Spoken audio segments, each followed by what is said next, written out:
It's time to step up your game. Let's get ready to rumble! You're listening to a special presentation of Game On, coming to you from the Calgary and Comic Entertainment Expo. We've got interviews, we've got cosplay, we've got special guests. So get ready, because your presentation of Game On starts now. Game on! Game on! Game on! I'm joined right now by WWE superstar Edge, also known as Adam Copeland. Edge, you've had so many fantastic and high-risk matches in the ring. When you see someone jumping off the top rope or off of a ladder, what goes through your mind? I actually haven't watched in a while, so I don't have to cringe anymore. I think back to the stuff I did and, realize why I'm retired. Right, but when you are in that moment, are you really like, oh crap, this could be it, or do you just brace? No, I don't even think about it. You just did it. Okay. You just did it. Finishing moves are always an item of interest among wrestling fans, and in my mind, the spear would be one of the most satisfying to pull off. And I was wondering, do you ever have to hold back when you do that move, or do you just go rip right into them full speed? Pretty much rip right into them, which is probably another reason why I'm retired with 2 neck surgeries, because it took a toll. Right. Every time you hit that, it takes a toll on your spine, And actually, I wanted to come to that. You had your last match a couple of years ago at WrestleMania versus Alberto Del Rio, and you had to retire shortly afterwards due to the damage that you were talking about. I was wondering, is that injury that actually occurred at WrestleMania, or was it when you gave the spear to Brodus Clay on that SmackDown afterwards? No, it was just over time. Okay. Yeah, it wasn't like a one-time, it wasn't just one spear, it wasn't just one, it was 21 ladder matches, and it was getting hit probably 400 times by a chair over the years, landing on my back probably 40,000 times over 20 years. I mean, It'll add up. Yeah, when you start running down the list of all that stuff, it's like, oh, well, yeah, of course you're retired. How did you make it that long? Exactly.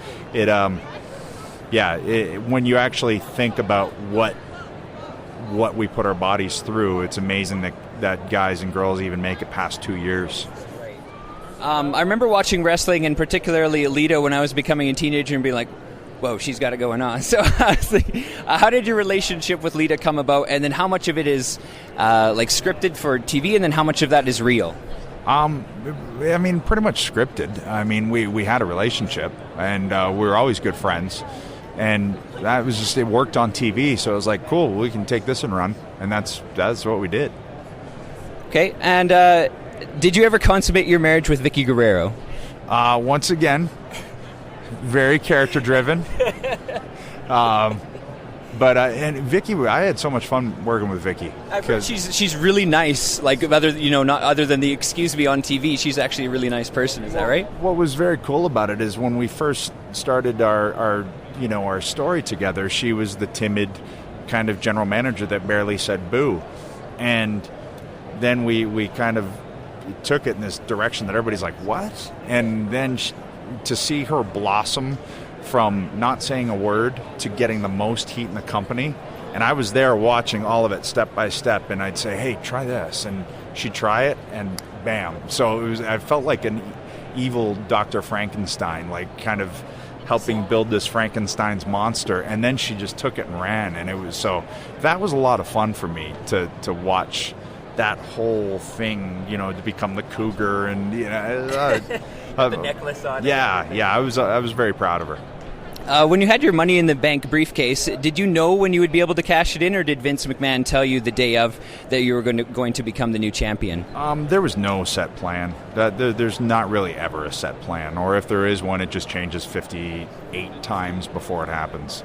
So it's one thing you quickly learn. It's like, there's no sense in getting your hopes up on this happening or that happening, because it's just going to change. Right. And I've learned that going into TV shows now, too.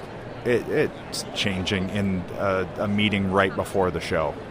A lot of flying by the seat of your pants then. Yeah. I was at the Elimination Chamber match that you had in Seattle. Okay. And that was, I think, one of that was the only pay-per-view I've ever been able to go to, and that was where you went in. You lost your World Heavyweight Championship right away to Jeff Hardy, but then you stole Kofi Kingston's spot. Something like that, do you have input into something like that, or is they like, did they sit down again before and they're like, "Hey, Edge, this is what's going on," or do you even know when you lose the World Heavyweight Championship that you're getting the WWE Championship? I mean, I had input on everything that I did, but I also understood that it could all change. So I'd throw my 2 cents in. You know, what I knew I could control was my match. You know, because once I'm in there, the bell rings. Okay, now it's my canvas, and I'm going to paint it. Now you can, you know, however you want to, you know, kind of write it and paint it leading up to that. Cool. I'll throw in my 2 cents. If I really don't like something, then I'm going to say so. But I'd usually just try and make, you know, lemonade out of lemons. If I thought it was a lemon, it's like, we'll figure it out. We'll make it work. Just commit to it. But once the bell rang, it was mine. That was my baby. My opponent knew it was my baby. They usually just listened and trusted me, and it worked out. You had a lot of great rivalries and nemesis in the ring, like, I mean, with Undertaker and WrestleMania. Who would you say is your favorite opponent to wrestle? I can't narrow it down to just one. I really can't, you know, because so many guys brought so many different things to the table. You know, whether it is Undertaker, which, you know, when he you know, the first time we worked, he was like, "Wow, you, Brett, and Sean are my favorite opponents." I was like, "Cool, all right." He trusts me, awesome. You know, that's and a great category to be lumped into. Yeah, I was like, that's the best category. Yeah. So I was like, awesome. You know, and then once he trusts you, everybody else realized, okay, if he does, then there's a reason. And you start going out and dipping into guys' tool chests. Like if I work Cena, and I'd say, "Hey, we got to get past just the you can't see me fist drop thing. We got to start showing what you can do. So just trust me."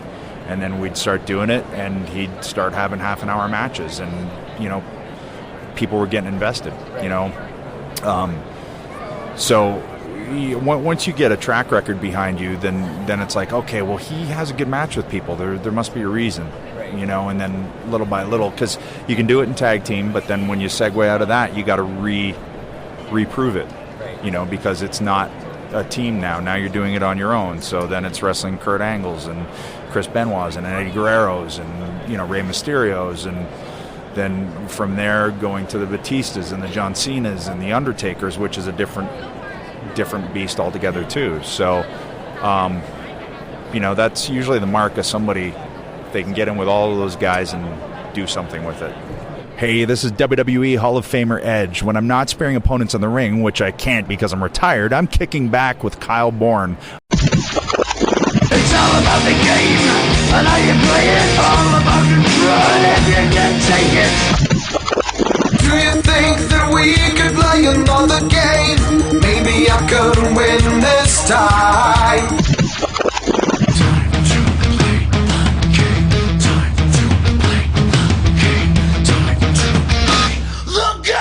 You're listening to Game On with Jeff Johnson on GameNTrain.com.